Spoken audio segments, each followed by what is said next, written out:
Hello everybody! This is Teacher Mamshi again, your math teacher for today. Wow! And we've learned last time on how to evaluate the algebraic expressions. Before we will proceed to our next lesson, which is order of operations, I really feel that everyone needs a review on this topic before we will proceed to the order of operations. And this is the law of positive and negative sign. Since we will be doing the operations or the order of operations, we should understand first what is the law of positive and negative sign when you add, when you subtract, when you multiply, and when you're dividing it. So let's have some examples here applying this positive and negative sign on the four fundamental operations, which is addition, subtraction, multiplication, and division. Then after that, let's have the activity. Let's start! And now, let's start with addition and subtraction. To add and subtract numbers with positive or negative sign, or we call it integers, let's have this 4 plus 5. Basic math. 4 plus 5 is 9. You have the positive 4 and the positive 5. How about if you have negative 4 plus 5? You have a negative 4 and you have a positive 5. Remember that 4 here has a negative sign. 5 has a positive sign. Since they are unlike sign, subtract the number and follow the sign of the bigger number. What is our bigger number here? Which is 5. And so, copy the sign which is positive. Or, it is also understood not to put the sign.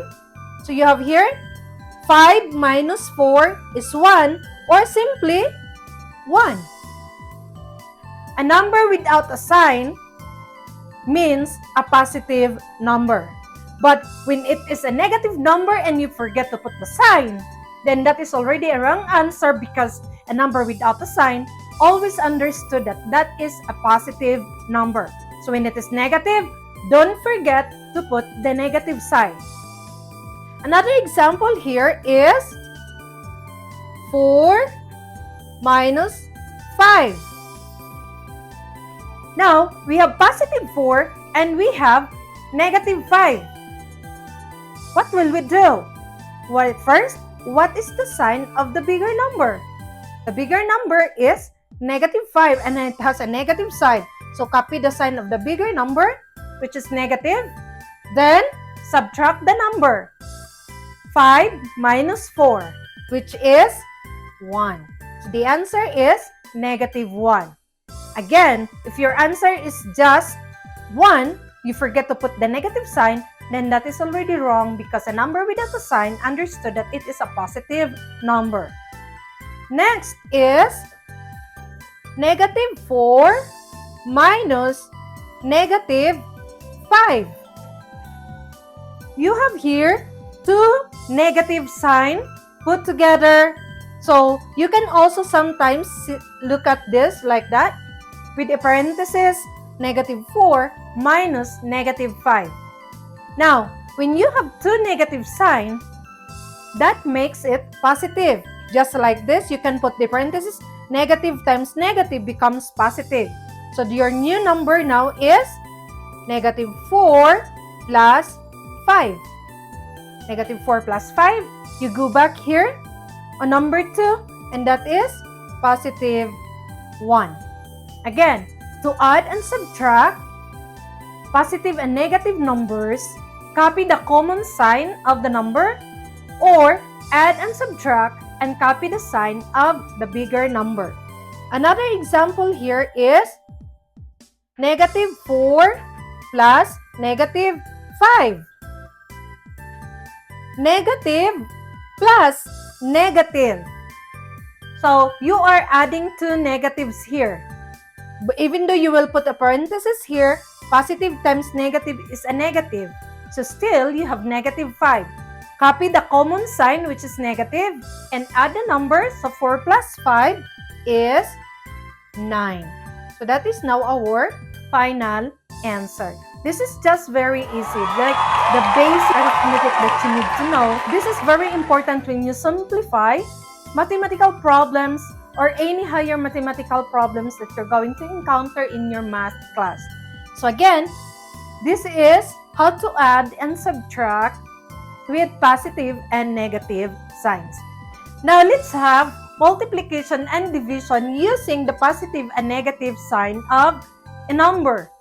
So, let's have 5 times 4. Positive 5, again, a number without a sign or a number without a negative sign, understood that it is a positive number. So, 5 times 4 is 20. How about 20 divided by 4? Again, a positive divided by a positive number. So 20 divided by 4 is 5. So we have that one now. Positive numbers.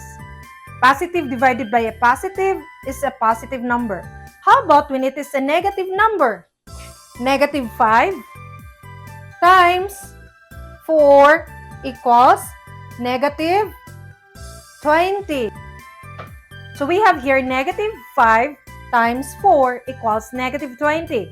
That means a negative number when multiplied by a positive number or a positive number multiplied by a negative number always results with a negative answer, negative product. How about we have here negative 20 divided by 4. A negative divided by a positive or a positive divided by a negative is, since they are unlike sign, and that is negative 5. It's just a basic math that you need to remember. How about you have negative 5 times negative 4? Negative times negative. What have you noticed with the sign? They are the same. So when you multiply the same sign, then the result is a positive number.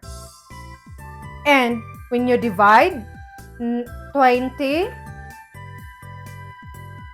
divided by, or let's say negative 20 divided by negative 4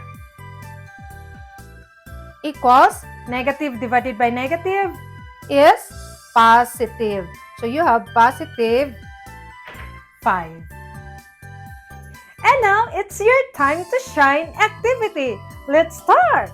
You have 5 minutes to work with these 8 numbers. These are just very easy to remember the law of positive and negative signs. So let's start. 5 minutes. Go! Now are you done? Let's start and check your work if you get it right. Negative 10. So let's have this. Negative 10 plus 6. Negative is bigger. Negative 10 is bigger than 6. So copy the sign of the bigger number, which is negative. Subtract the number. 10 minus 6 is 4. So the answer is negative 4. Number 2 is negative 15 minus negative 5. We have negative, negative. That makes it positive. So therefore, negative 15 plus 5. And that becomes negative 10. Next is 12 minus the parenthesis negative 3. Again, negative, negative. That makes it positive. And so negative here and negative here makes it positive. So 12 plus 3, which is 15. Last, for adding and subtracting, we have negative 5, negative 10. You have here negative 5, negative 10. They are the same sign. So add the number, copy their common sign. Negative, negative, so you have negative. 5 plus 10 is 15. The answer is negative 15. You get perfect? Very easy, right? Now, let's do the multiplying and dividing numbers when we're using positive and negative sign. Parenthesis, again, always remember, a parenthesis here is a multiplication operation. The same as the dot, and we have the bar sign for the division. It's what we've learned from last time. Now, 7 times negative or positive 7 times negative 2. A number without a sign, always considered a positive number.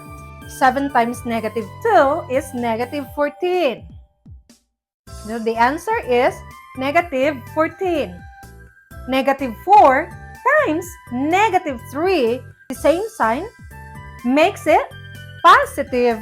So you have positive 12.